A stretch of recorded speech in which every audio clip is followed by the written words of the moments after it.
Hello and welcome guys, स्वागत है आपका हमारे यूट्यूब चैनल में। तो गाइस आज मैं आपको बताने वाला हूँ कैसे आप अपने स्मार्टफोन से एक बूटेबल एसडी कार्ड तैयार कर सकते हो।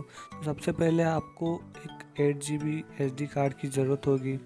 तो आप अपने हिसाब से देख सकते हो कि आप जिस विंडोज़ को इंस्टॉल करने वाले हो तो उसकी साइज़ क्या है, उससे आपको ज़्यादा मेमोरी साइज़ रखनी पड़ेगी।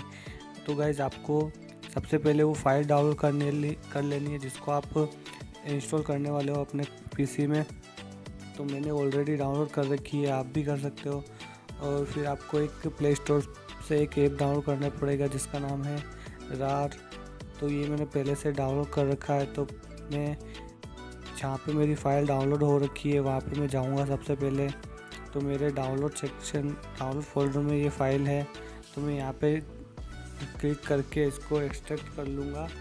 तो यहाँ पे मैं एक्सट्रैक्ट कर लूँगा या फिर डेस्टिनेशन पार्ट्स पे क्लिक करूँगा मैं। और फिर आपको नीचे वाले इस पे स्टोरेज पे क्लिक करना है जो एसडी कार्ड का है।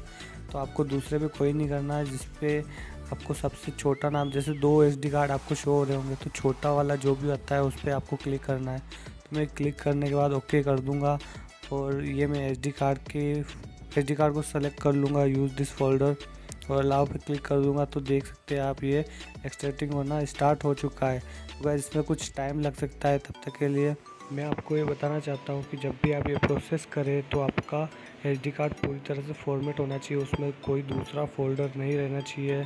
और जब ये पूरा हो जाएगा 100%, तब आप अपना एसडी कार्ड निकाल के कार्ड रीडर में इसको अटैच करके अपने पीसी में लगा के आप आसानी से कोई भी विंडोज़ आप इंस्टॉल कर पाएंगे अपने पीसी में। तो गाइस वीडियो बस यही तक था, यही आपको बताना था। वीडियो आपको अच्छा लगा तो वीडियो को लाइक करें, चैनल को सब्सक्राइब करें। मिलते हैं नेक्स्ट वीडियो में, तब तक के लिए टेक केयर।